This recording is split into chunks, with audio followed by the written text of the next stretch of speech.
right, so hypothesis testing when sigma is known using the rejection regions. So we're going to just review rejection region, and we're not going to stress too much about p-values, since rejection region is what we'll use for the remainder of the chapter.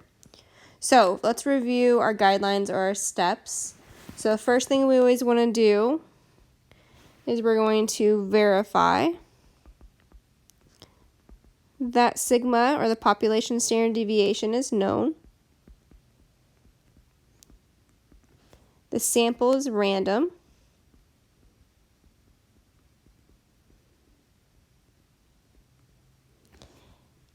And either that the population is normally distributed,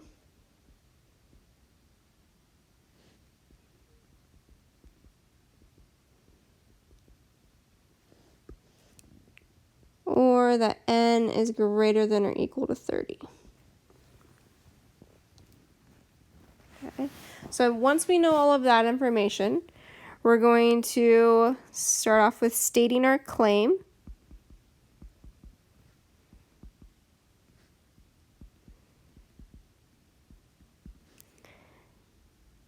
The null hypothesis, which, remember, that is H sub 0, and the alternative. Pretend that's spelled correctly. Hypothesis H sub A. Okay, so remember, with our hypotheses, they're always going to be complements of each other. So, example, if we have our null hypothesis is that mu is greater than or equal to 7, that means that our alternative hypothesis would have to be that the mu is less than 7. Okay, remember also with that our null hypothesis always has equality. Okay, so it's going to be our less than or equal to, greater than or equal to, or equal sign. And our alternative hypothesis is going to have inequality. Let's see, I'm going to try to do the complement. So we would have greater than, less than, or not equal to.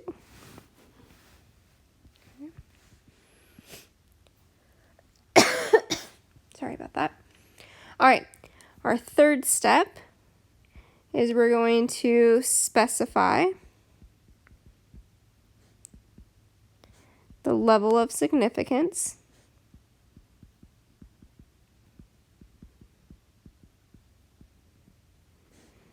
Okay, remember, this is alpha, and this will always be given in the problem.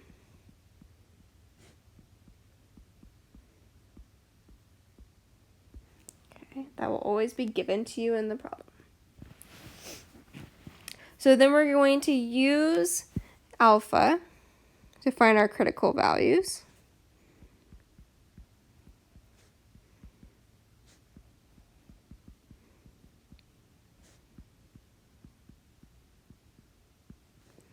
Okay, the values from table 5.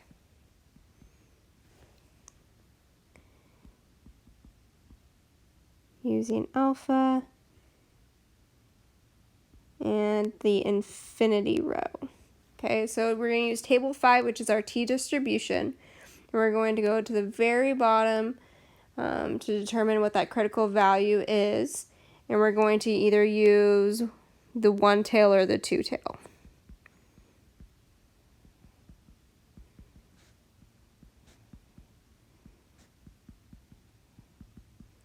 And remember, that is based off of H sub A, or the alternative hypothesis. Okay. So then we can look at state our rejection region.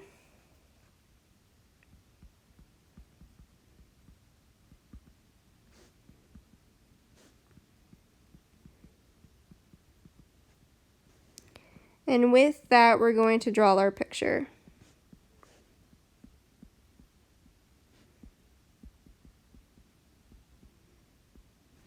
Okay, so with that, let's go ahead and talk about what that picture is going to look like.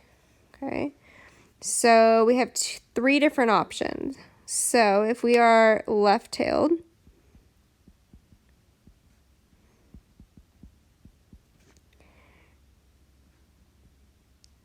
we have our bell curve, and we're going to be shaded to the left, and that means that our critical value should be negative. If we have right-tailed,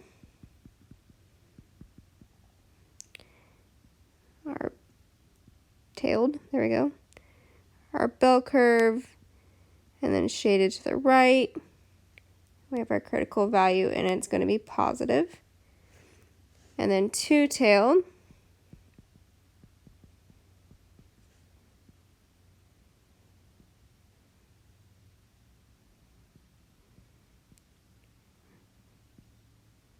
we're going to have a critical value that's negative and a critical value that's positive, and those are going to be the same numbers. Okay, so with that, once we know our rejection region, we're going to find our test statistic.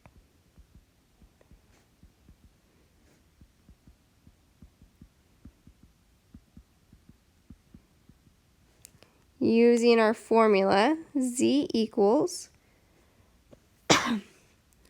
x bar minus mu over sigma divided by the square root of n. And we're going to usually round that to 2 decimal places.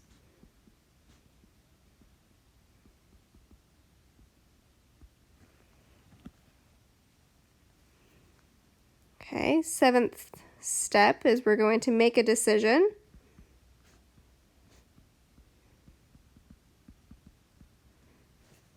And remember, our two decisions are either to reject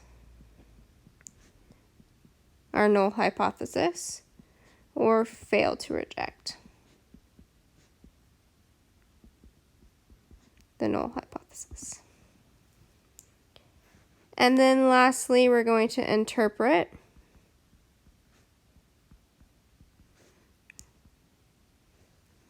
the decision.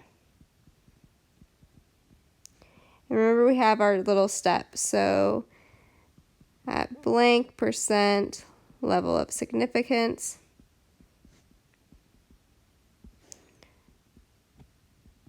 there is or is not enough evidence to reject or fail to reject the claim. And then we usually state the claim. Okay, so what I highly suggest for this step 8, if you need to, go back and look at your 7.1 notes. Okay, we have a table in there that helped us with that decision. Okay.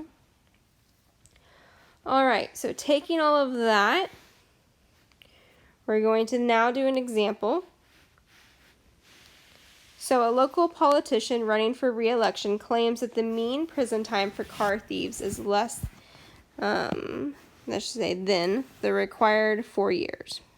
So that right there, so the mean is less than the required 4 years. That's our claim. And since it's less than, that means it's going to be, whoops, I don't want to highlight. There we go. That's going to be our alternative. Okay, so we can go ahead and state our hypotheses. We know we have the mean for both of them, and we have 4 less than, so that's our alternative, which means the complement would be greater than or equal to. So this is our claim. So remember right off the bat, that means if our claim is in our alternative, then when we get to step 8, we're going to be supporting. Okay, we're going to be supporting. So now we can state everything else we know. So we know a sample of 80. So n equals 80. Convicted car thieves was randomly selected. And the mean length of that sample, so x bar, was found to be 3 years and 6 months. So I want to write that as a decimal. 6 months is half of a year, so 3.5. With a population standard deviation, so sigma, of 1 year and 3 months. 3 months is a quarter of a year, so 1.25. And we know alpha equals 0.05.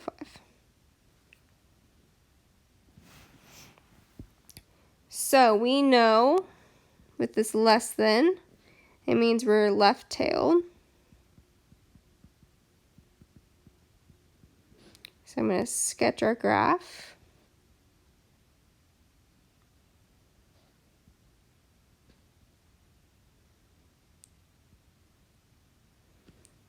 So we have our left-tailed graph, and we want to find this critical value. Since it's left-tailed, we know we're going to be negative. And we know this area is our alpha of 0.05. So if you look at table 5, when we're one-tailed and alpha is 0.05, our critical value is 1.645. So this shaded region, remember, is called our rejection region. And it's anything that's going to be to the left of negative 1.645. So now, step 6, we want to find that standardized test statistic. So we have our formula z equals x bar minus mu over sigma divided by the square root of n. So plugging in everything, we have 3.5 minus 4 over 1.25 divided by the square root of 80. And if you plug that in your calculator, make sure you're putting parentheses around your numerator, parentheses around your denominator. If we round to 2 decimal places, we get negative 3.58. And then if we draw that on our graph, that's going to be somewhere over here in this rejection region. So that tells us our decision is that we're going to reject the null hypothesis. So now we can interpret the decision in the context of the original claim. So go back and look at your alpha, your level of significance. So at 5% level of significance,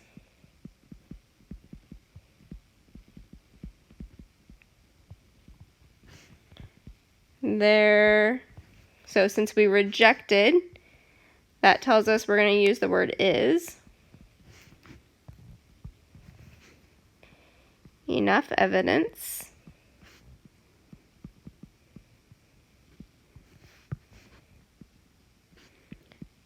to, remember, this is what we talked about at the beginning. Since our claim is in our alternative hypothesis, we have enough evidence to support.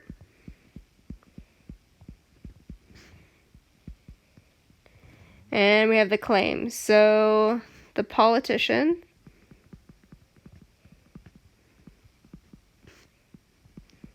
claim that the mean prison time for car thieves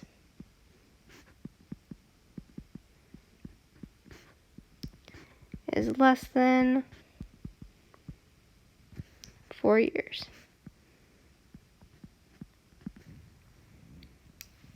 Remember, this process will be the exact same if we have something that's right-tailed, if we have something that's two-tailed. Whether a claim is our null hypothesis, the process will be the same all the way through. Just how we do that interpretation at the end will be slightly different.